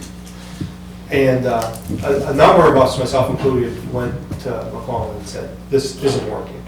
And that put the brakes on with Franconia signing the agreement. He Yeah. departed shortly thereafter. And you got me, and I told Franconia, I'm sorry, like, I just can't do it. In order for me to do this, we had 349 concurrent calls so far this year. That's when we have 2 or more calls at once. So I need staff to at least manage 2 calls. 3 calls, all bets are off, but 2 calls happens at least 329 times a year. So we're talking almost once a day. And we couldn't do it with the staffing model. So they came back and said, well, what do you need? And we built a budget that added a 4th firefighter to every shift and looked at percentages for supplies and all that type of stuff. And that number is roughly $650,000. And what we did in addition to that is offered a revenue sharing agreement. So they get credit for 85% of the revenue that we generate in their communities. In Franconia, rather. Not Easton and Sugar Hill. Easton and Sugar Hill, they just pay us a contracted amount. So that's the partnership we have with Franconia. There was a lot of talk about having a partnership. So as as call volume goes up there, we share in that revenue together, and we have that 15% because we have some stranded costs in recovering the revenue ourselves, and so. This 85% is actually what you actually collect, not what you bill, right? Correct, it's what's actually collected. It's But collected, okay. it's, Okay, so you. I want to say it will be, we're on pace for like $150,000 this year. Okay, so the current relationship that's expiring, they are paying you how much a year? With who? Franconia. So Franconia is about $650,000 a year, and we give them, every month, I write an invoice to them. We deduct whatever we've collected for payments from our billing company, and then they pay the balance. It's typically $40,000 to $50,000 a month. Okay, so, and what is it in this budget? Where's that The 650? revolving fund is not at all in this budget. Yeah, it's not a tax-based thing at all. It's a revolving fund, self-sustaining. Franconia pays it. There's no tax. Oh, okay, because of the way it is, the 650 would not normally be in this $40,000 line. It's not in there. Correct. It's not at all. It's a No. revolving fund. The revolving fund. Okay, that portion, okay, Yeah. so. So those, it's just for Easton and Sugar Hill, the other areas, not Franconia. I'm gonna, Dan, one more question, Yeah, and we're gonna just move on on. the revenue side, and maybe Laura, you can answer this, on your 2024 estimated revenues for the general fund for 2025, for the ambulance service calls there, you've got 330,000 for estimated revenues. And on the page 62 for ambulance calls is 350. Are you just being conservative and in one sense and being more aggressive on the Yeah, when I other? asked for the budgets from departments on revenue, I asked for their input basically, Okay. but then we kind of come up with revenues, what we think. Trying to be conservative, stay with the 330. Looking at the numbers where they're at just now, as of the end of September, the revenue is 311,000. But we also do a write-off entry for uncollectibles Right. that comes in there. And right now, as of October, it would be about 75,000 less, so we'd be about at 236,000. So we're watching it. I didn't feel like I wanted to go up to 350. I just want to Okay. stay with what we did last year. They seem to work, so. Okay, thank you. All right, I may be able to raise the contract number because I have 38,677, but Chad's numbers would be more accurate for that, the 40,000, because he knows the new contracts, so I may change that a couple thousand. All right, John? That up. Yeah, ambulance calls. So, this current year, we're on, I forget, you named it already with the basis, and how many calls is this based, how many calls for 2025 are you expecting? Or did you think that way? Or did you do it differently? As far as the revenue, Yeah. calculating the revenue. Well, no, I want the calls. I want to know how many So calls. we're on pace for 1,850 calls. How many of those are medical calls? I don't have that information right in front of me, but Okay. I can get you a breakout for that. The majority of what we do, something like 70% of what we do are medical calls. What percent? About 70. Yeah. 70, okay. okay. everyone, we're going to start moving on to, have to do this, or we're not gonna get through it. The capital, let's see, the capital 63, yeah. item descriptions, do you wanna go there and talk about? So is that the capital, It's you got two page items? 63, yeah. So I don't have page number. All right, I'm on the same one. Yeah, the two I got you. items. I got you. Yeah. So there's two items in this section, I guess I'd say. One is $50,000 for capital reserve vehicle replacement. We've been doing that. I think we started at $5,000. I think last year it went to $50,000, and so we put that back in. That balance of the fund is around $100,000, if I recall correctly. So we'll do that. And there's really, honestly, more public policy. We can talk CIP if you want, but whether you want to finance or capital reserve or, however we're funding things, we've been adding for the last couple of years, or I guess last year was made 50, and this year it's 50, so. And then the other item is basically replacing the vehicle that I drive. It has 130,000 miles on it, and it's a 2017, and it's got rust issues. I recently asked George, like, if we sent it out to a body place, if he felt like we could, on the rocker panel, the bottom of the rocker panels, I think, I'm not a mechanic, so I may not get that quite right, but the underside of it, and he basically told me he didn't think it was worthwhile to do that, and just based on number of miles, so. And what year is the vehicle? 2017. Really? That is young for my cars at home. I mean, there's some bubbling over the real wells that I can see, but I don't know about. And are we undercoating every year? We haven't always been, but we've started that, just because, and we can, you'll tell me to undercoat and you'll tell me not to undercoat. We got somebody who doesn't. I don't think anybody will tell you not to. Some might question the value of it, but it's never a negative. Yeah. All right, Chad, on the capital plan, the large spreadsheet, I have for 2025, you have the command vehicle, so that is the one that you just spoke about, right? And then you also have fire department, fire station renovation, addition, design and rebuild and build for $50,000. So did I see this in the budget anywhere? I see it on here, but I don't see it in here, so. It was talked about after, it's placeholder. So if you look at the CIP for 2024, we're gonna do a $2 million renovation of the firehouse. And I don't know if that's good money or bad money. I know that we have some needs.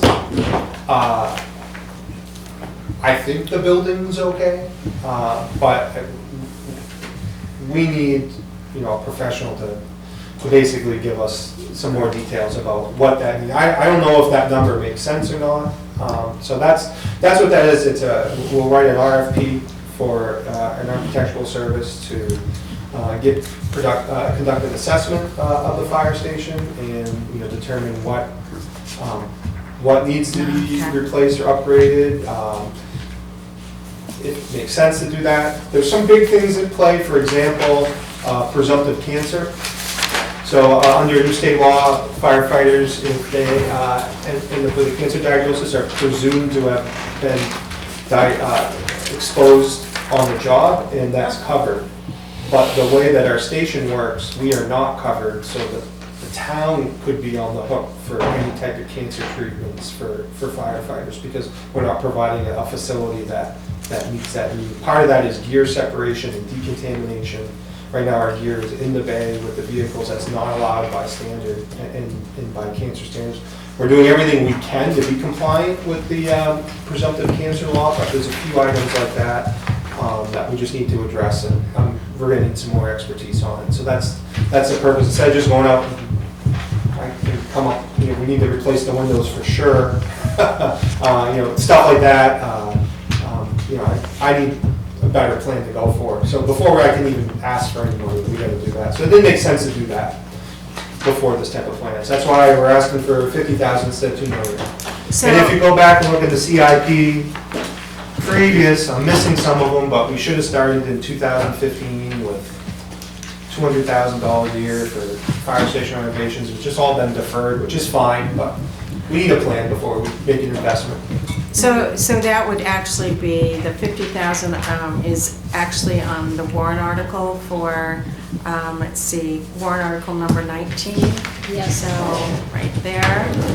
And we're kind of jumping all over the place, Chad, but sorry about that. I don't think you are, but So, and then the vote to establish a hazmat revolving fund, did you want to speak? yeah, I'd like to speak about these next two things. They're very similar. Okay. There's a revolving fund for hazmat, and then there's the events program and details revolving fund. And I guess I might even put fees in there. So, the concept of revolving fund is pretty straightforward, right? And so what happens, under town ordinance, Littleton has an ordinance that requires me to bill for hazardous materials response. So when we go to a motor vehicle accident and we pick up oil that's discharged on the ground, I'm required by town ordinance to bill for that. And so what I'd like to do is to create a revolving fund so that we can begin to pull those costs out of our operating budget, things like hazardous materials, equipment, spill containment, supplies and equipment, and operate it in there. So if this were to succeed and we, next year, we would reduce the operating budget by some of those supplies and just kind of see where we land, with the idea that if I go to a car accident and I use 100 pads, I bill that insurance company for the 100 pads, that money goes back in the revolving fund, I buy the 100 pads out of the revolving fund and not out of the operating budget. So we had a tractor trailer rollover on the interstate about a year ago. That was a $10,000 bill that we had to manage. And we are also able to bill for apparatus and for personnel. So like we had firefighters on overtime because it was such a long duration. All that money will go into that revolving fund, and then we can also use the revolving fund if we need a new gas detector or any type of hazardous materials supply that we use, or equipment. That's the idea behind that. John? So, I've been thinking about our budgets and the growth rate we've had in the tax rate over the last few years, and it's pretty stiff. And you can push and push and push on that until the populace says, I can't afford this anymore, and then they say no to everything. So what we have is we tend to do these revolving funds, and we don't fully use them. And then what happens is the excess is used to buy down the budget next year, buy down the tax rate next year. And so it's kind of a process where we're not budgeting as tight as we could, and we're using the revolving funds to, or the, now, you get the idea. Yeah. So we're buying down the sudden increase like we just had a few weeks ago where we said we're going to use, what was it, 900,000? 700. 700, sorry, we started at 9. But that still leaves us, what, 8%? I think it was 10. It still leaves us 8%. That's a different topic, that's a different topic. That's a different topic, yeah. Right. Well, it is and it isn't. They're not But- revolving funds. That's an undesignated fund. Right. I'm sorry, undesignated fund. Different. Yeah. Yeah. Okay, so revolving funds are Sorry. segregated off. Money in, money Sorry. out. and- But on the other hand, the revolving fund idea, I almost would rather pay the price like a cash accounting basis than do accrual accounting. So from my understanding, that's the only, in the municipal system, this is our mechanism to do that. Yeah, I know. But I'm saying it leads to higher taxes, honestly. So if you force voters to make a hard decision each year for those items. But in a revolving fund, if we have money putting into a revolving fund, the money comes out of that revolving fund for specific items. And then if it's reimbursed by the insurance company, it goes back Back in, into so the there's revolving no, funds, right. no tax dollars. Right. Yeah. And because of the fees charged, even if it isn't reimbursed by an insurance company, we also have a fund to go to. Right. To Right. clean things up. Right. Because we'll be charging for our apparatus as well on that. All right, when we get to the other topic, I'll be on it. But to your point, John, here's the thing. So let's say we put $500,000 in this revolving fund. Because now we don't have $500,000 coming out of the budget if you actually had that much hazmat work done. Then, well, next year, it's a flat budget. Well, our budget didn't go up at all. So yay, it's a flat budget. But it's not a flat budget because we took $500,000, so $50,000 out and moved it out here. So now your total taxes being charged are higher. So you are correct, in my opinion, that it's going to be, the default budget is going to, always goes up every year. And then I don't see it cutting all the way back out. I see what you're saying with that, but also, if we didn't use the revolving fund, it would be not flat, it would be increased, because they're gonna buy those supplies. Right. So at least, It's you know, constant. the idea is that, like for that truck accident where the expenses were large, it's not coming out of the operating budget, it's coming, it's coming out of the Set revolving aside, fund. that's Right. there. And then the Yeah. reimbursement sometimes It makes goes into the sense. general fund and you kind of like, I mean, And the you get these the spikes, fire yeah. department is part of the reason Yeah. there has been balances in the general fund, because we've made more revenue Right. than has been budgeted, because you want to budget conservative on the revenue side, you don't want to fall short by any means. And so you get an extra $100,000 out of us, or $150,000 out of us, and you can, you know, that gets put into the mix. And so, yeah, so that's the purpose for that, the hazmat, is to try to contain those costs, remove them from the operating budget where we can, so they're not taxpayer-based. Get the equipment that we use for that on a daily basis, carbon monoxide meters, so on and so forth, gas meters, to be funded out of that, and not ask the taxpayers to fund it.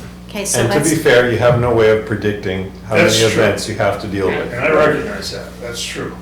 But But I think you never under budget that line item, for the most part. right. So what does that do? It's just what we talked.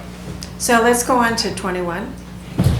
So just The last line there, though, event program, Yeah, yeah. so similarly, right now, like when we do those events, we do pay for, and we're gonna charge for more of them.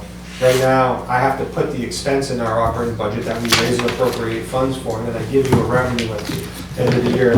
Much like the police department has a similar account. So when they go out and do the details on the side of the road for paving, the paving company pays them, they pay the police officer, there's some overhead expenses that are covered. We're doing that same type of thing, except for fire. Another example is like we teach CPR classes, so I have to buy the CPR cards out of our operating budget. Somebody writes me a check for their CPR cards, and then, you know, we give them to them. And so if I want, if I found some great revenue source, I might have to tell them, I can't do that many classes because I don't have enough money in my operating budget to pay for that many classes. Where if it's in a revolving fund, we just do whatever because it's money in, money out, and with a certain amount of overhead cap on that as well. So that's for events, programs, details, and then say any of those types of fees that we collect to try to offset those costs. So So, I don't have the budget for Oktoberfest in the operating budget. It'll be in there. we're going to wrap this up for the fire and ambulance. Are there any final comments or questions on that? I've got one. I know in the past, could you provide by email or through Diane, a kind of a summary of your calls for the past year? The and, type of calls? No. Yeah, and like, maybe like for the fire, break it out in terms of building, brush fire, car assist, that type of thing, just so we can get that. So I can- And false alarms or false calls, like for ambulance, that kind of thing. So, we track data in a federal system, and so I will provide a report on that, and then I can try to break it down a little bit more. It has medical calls, fire calls, and may not separate the rush. Well, but structure fire versus all other, or, yeah, I mean, just Some of that we something can like sort out, yeah. yeah. And then, I've just started a monthly newsletter, which kind of provides monthly statistics like that, as opposed to just like on the end of the year. I guess I could add, I can add Diane's email to Yeah. that list. Yeah. Do you want it right now? I think I do. I must You've got it, you have I it, have to have it. everyone has my hand. I have one last question, which is kind of the opposite of my previous question on a high level of, if your budget, if this fails, because to John's point, I do think people are reaching, there's a lot of taxpayers reaching the point where they're gonna say no to everything. So what kind of level of service, what's going to be the impact if this doesn't pass? And versus, you know, I asked, what are we getting as an increase, there's an increase in cost, so what's the increase in service? If you take the backside of that, which is, if it doesn't pass, what's the impact going to be? Yeah. So I guess I'd have to look at what the default budget is and what that impact is. Well, I don't know what the gap. This comes up to what Lori and I were trying to work on. I was asking Lori all sorts of questions prior. What was it last year? On our spreadsheet right here, we have with the budget and the operating budget and then the warrant articles and the overlay and the war service credits, everything in that. The estimate for that in 2025 is $9.8 million. I thought it was 10%, oh, 9.8 million. 9.8 million. However, I was trying to say, okay, how does that compare to where we were last year at this time? And Lori showed me where to look on the papers, and I think I have it down correctly, I hope so. It was 8.5. So we are already almost 1.3 million above what we paid last year. And don't forget the 700,000, because that's a hole that we have to fill in again. So we are almost at $2 million over last year, and those two numbers, that's where I'm coming from.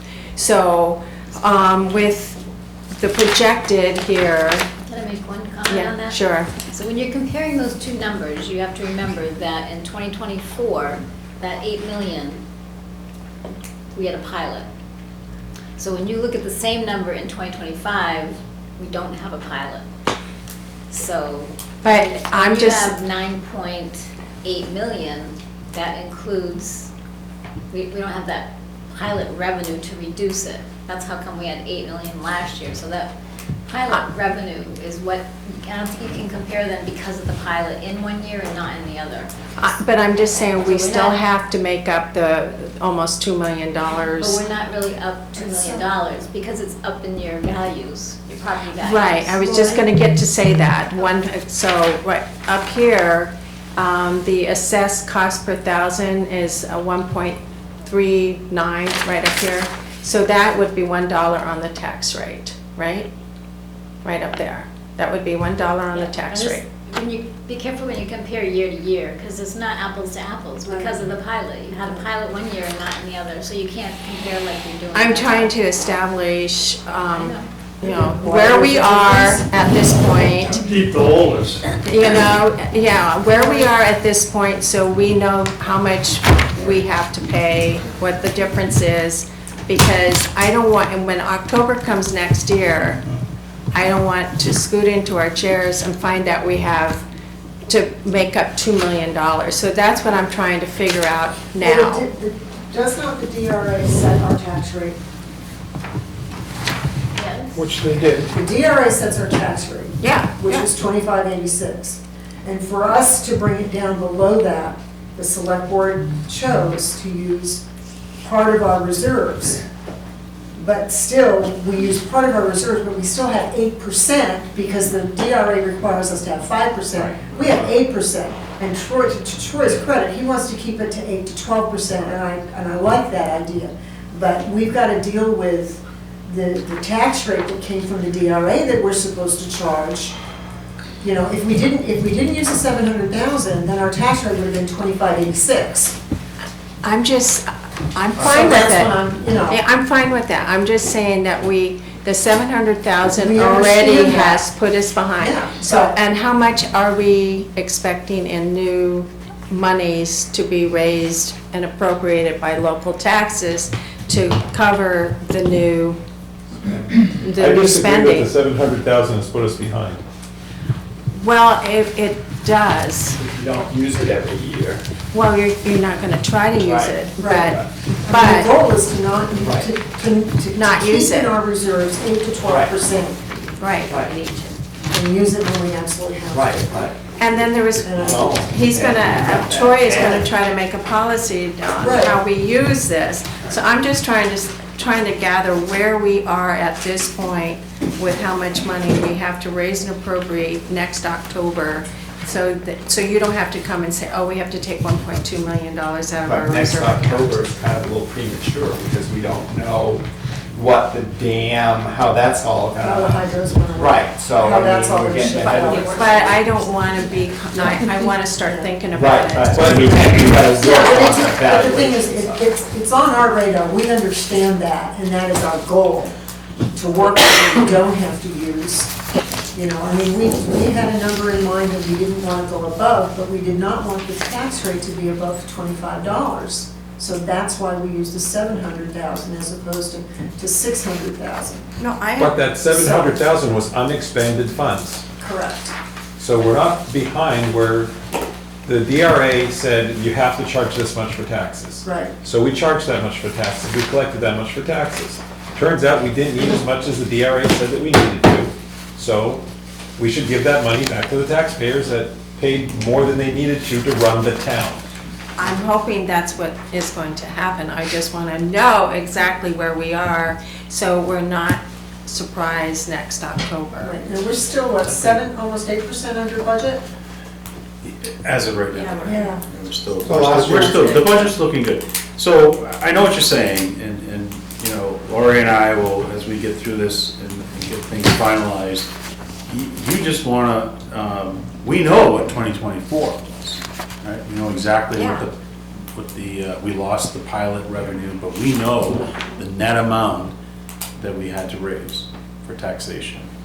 So when we do our estimate for '24, we're gonna be benchmarking against, I'm sorry, the estimate for '25, we'll be benchmarking against '24. Right. We will assume no pilot, and we'll be able to get to the bottom and see what that net And so you'll be able to difference is. share that basically with us soon, so Yeah. we know that, you know, because I think the question is, every year for us, is that all of these are great ideas, but then when, at the very end, what is the tax, how is it gonna affect us on the taxes? And, I mean, well, yes and no. You know, we have 700,000, No, I'm saying, that's what the bottom of this report shows you, is last year's tax rate, what we're anticipating for next year's tax rate, what the impact will be. And with everything that's listed here, I think I'm having a hard time, though, with the 2025 tax rate at 1730, or 23, excuse me, and comparing it to the old rate of where we were in '24 because of the adjustment with the 60% and the 100%. So I'm trying to figure out what, right, where it is. yep. I mean, if you think of it, the easiest way to explain it is if you had a $10 million budget and just say it stayed the same each year, your values were a certain amount, you need 10 million for the budget, so therefore your tax rate has to be 24.94. Now we come into the new year, well, our property values just went way up, but we still only need $10 million. Right. So that brings your tax rate way down to 17.23. But the budget didn't stay the same, so that's the But- reason why I'm trying to figure that out. So, yeah, the budget went up a little bit, so then that, but A that's. little bit, that's the- I'm trying to figure out how much. Yeah, I mean, Diane, That's the essence of it. all you can do, because you're having that, the change in the valuation, to get to what you're looking for, I understand what your concern is, you need to compare the net amount that we raised in '24 Right, and that's what I'm trying to figure it versus out. the net amount that we're proposing, with all warrant articles, But you can't. general Exactly. fund budget, overlay, use of unassigned fund balance, and But the net amount includes a pilot in 2024. That's why you can't compare the net. I think what you're it looking. doesn't, no, in '24, we did not have pilot revenue. Yes. First part of it. We did, first Half part. of it. Well- Half of it, but not the second half. I mean, No, you had no pilot revenue in '24. Well, the sheet that she's looking at, we anticipated. In '23, you had. When we did you had the pilot time- revenue in '23. Right. That's right. '24, when we went to our tax rate, you can clearly see that the net amount the town raised in '24 increased about $6 million. 4.1 of that was the loss of the pilot revenue. I don't really understand what the other two was yet. So, okay, so if you know what I'm Please, all the warrant asking, articles, you if guys you know did. what I'm asking, you're like, But Fine. we can do that.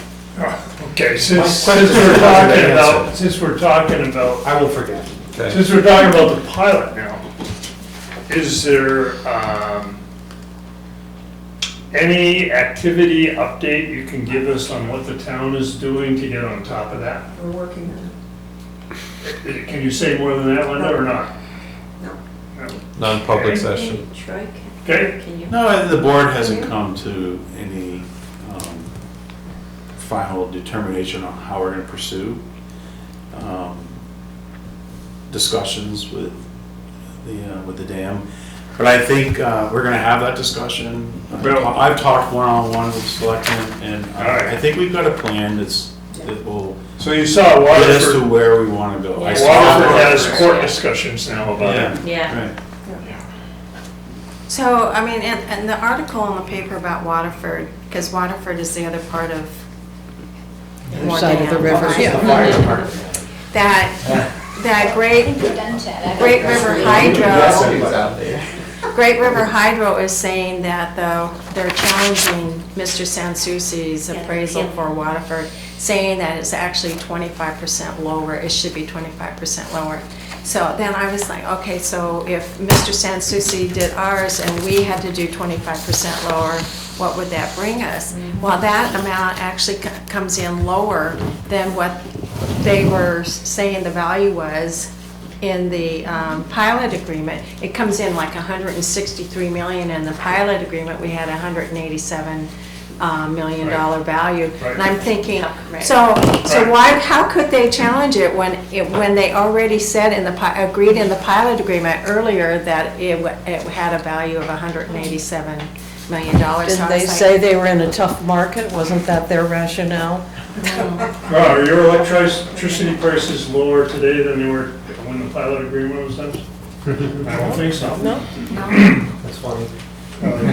Okay, so, any Can I other get a questions? question there? Yeah. So you asked basically what I'm gonna do. Well, first, we've gotta take a look at what the difference is between the proposed and the default budget. But in all honesty, like, I don't have a, quick answer. What they'll do is, look at the amount that's been cut. I'll go back and talk to our officers and firefighters and see, what can be done, what can be deferred, what other opportunities may exist, brainstorm, just kind of work together and we'll come up with something. But I don't have, there's not like a silver bullet of one thing or another, so. My concern, and this is gonna kick off the next discussion probably, but as a committee, all this discussion and voting and that we do, all boils down to an yes or no vote on do we recommend this budget? Yeah. The only way that I see we can do that is to say, is the value that we're getting worth this budget that we would be getting?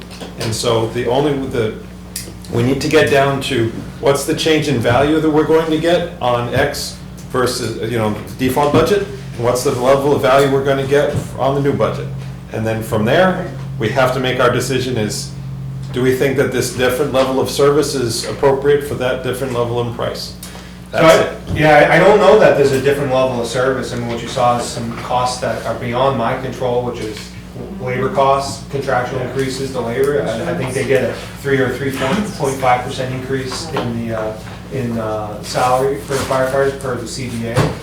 And then, health insurance, you saw was a $100,000 increase, and on top of that, still importing some costs from town hall. We were able to keep the budget at $118,000 increase over last year. So I don't think I have any proposed change for services that, specifically impacted. It's just, that are out of your control. we try to mitigate it as best we can, and and so, yeah, when we get to that point, we're gonna have to sit down and talk, input from the select board, input from the town manager, what can we do different, what don't we do if it comes down to that? And, you know, if need be, we'll have that conversation. We have to make tough decisions sometimes in the fire service, same thing with law enforcement, and, you know, it's just, Well, I guess that was basically why I was asking the question, what is the difference between the 2025 and 2024? And what is the number that we're going to be facing next October? I mean, I know that we do expect a certain increase in the tax rate because expenses go up, everything goes up. But how much does the board want to see it increase? We want to know that before we go and start voting on these warrant articles, or if you're going to be making some... We've already discussed that. We wanted to keep it within 3 to 5%, keep it as close to 3% as we possibly can. The DRA sent us, this is what your tax rate's going to be, this is what you have to raise next year. So that's why the select board chose to use part of the reserves, part of the overlay, to bring the tax down. I'm also thinking about 2025. Yeah, I understand that, but Yeah. it's like, Yeah, I know. It's like, I don't want to borrow tomorrow's troubles today when we have to deal with this budget and get this budget passed in March. Well, part of that is that we need to know basically what we're facing next October. I mean, that's just it. We have to. No, we have to- I don't think Yeah, but we we're in this can't- budget. we don't have a crystal ball Yeah. to know what's going to happen next year. So- All we have is That's what the we have in whole front of bottom us. section. That's- Yeah, I see that, but Yeah, again, but it's the people seem to net miss- difference. People seem to be missing that. So by the authority of the DRA, and then you're saying that, the DRA sits there in their perch in Concord and takes what they see in Littleton, I think he's a fan. and they, Just like the rest of us. It's like, wait a minute, where's John? Oh, well, look at that. How interesting. and so what they do, I gather, is they say, the town has to spend this much, No, they said the town has to raise this much. has to raise this much. So So that's what if you they have, do. if you have a specific question for the DRA, my suggestion would be for you to call the DRA and ask them how they figured it out. Okay, it's a little confusing in my mind. I might do that. It's confusing in a lot of. John, the DRA, with every step of the municipal budgeting process, the DRA has certain forms. And when we get out of March, the town meeting, Yeah. we are going to complete a form that reports all the appropriations that were approved, Okay. gross appropriations. Okay. And we're gonna submit another form that shows all the revenues. Yep. Because some of those gross appropriations Yep. are offset with revenues. Yep. But they're two separate forms. And that information gets submitted along with the MS1, which is a report that comes out like in September Yep. of the townwide valuation. And they pull all that data together. Okay. There's some information that they have, which is the state revenues, and when you get into about September, Sure. early October, they know exactly what our highway block grant money, Yeah, sure. our rooms and meal, they know that. They plug that number in. And when you subtract your gross appropriations from your revenues, they're just doing that on their form. And the difference has to be They're a drilling tax down rate. to the net amount that we have to raise, Yep. and then the calculation works for your tax rate. Oh, So they don't do a lot other than plug in Got it. the revenues that they Yeah. know about. They do audit everything we submit to them. Yep. They have the right to nullify a certain warrant article if for whatever reason we did something wrong. Okay, that would be not a common case. It would not come a case because they're Right. usually doing a pre-review of our warrant articles, so Right. most of those things are caught. But still, what we say for appropriations or budget are determined by us, and they just factor that in. So the Yeah. amount of spending we do is still under our control. And the discretion is Yeah. left. And that's what, Right. When DRA does their job, the discretion that's left with the select board is the amount of money we want to use from the unassigned fund balance to reduce taxes, Yeah. So it's and the really, amount of money we want to raise yeah, for overlay to cover abatements. it's a good explanation. Those are Yeah. the only two items that are left for the select board to set the tax rate. So in effect, the DRA is going through a mathematical exercise. Exactly. So I had one Makes it other fun. question for Lori. I think I sent it to you on the email about the form, the MS1 form. You have the residential, the 2024, and then the 100, at 100% for the 2025.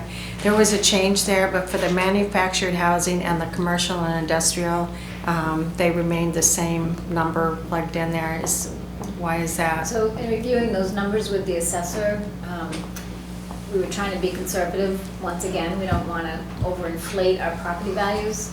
I reached out to him again after your question, just for a better explanation, and he said the other assessments will also increase, but we do not have as many sales in commercial or manufactured housing to be certain of what type of increase we'll be seeing. A rough guess would be commercial, industrial would increase around 10%, and manufactured housing is very difficult to say, but I would think that they would at least increase by 20%, but could be as much as 40% as well. So I just chose not to increase those amounts to remain on the conservative side. So I just want, you, so you're being conservative there. I didn't know what the explanation, Yep. other than that. Yeah, I don't want to inflate that property value number too high, because then that trickles down to the bottom line. So that's a little safety net there too. Yes. Yeah, okay. All right, for the budget committee, we have a meeting next Tuesday with the school. I sent you some information out earlier. We're supposed to read that, Diane? And then, again, next week, we have the police department and we have the transfer station next week, so. Yeah, Always so, popular time. great. So I'd like to thank Chad for coming in and Yes. and getting Yes. gathered a little bit. Oh, I didn't know it was optional.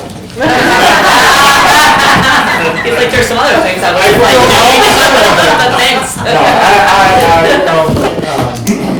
Yeah, it's great. it's always, transparency is so important. And, we do what we can. Like last year we were able to return 7% of the budget. If I had that crystal ball, I wouldn't have asked for that 7% and just saved up, a whole lot of heartache at the beginning. But, we do look at everything and try to work whatever deals we can and pinch every penny. And, we're gonna look at some revenues too, Yes. That was your first year too as chief, I think. First full year, yeah. First full year, so you did a great Well, job. thank you, I appreciate Yeah. that. And then we have great firefighters that make it. So motion to adjourn? Yeah. Yeah. Yeah, John, thank you. Yeah, yeah. Right on time, Diane. I tried.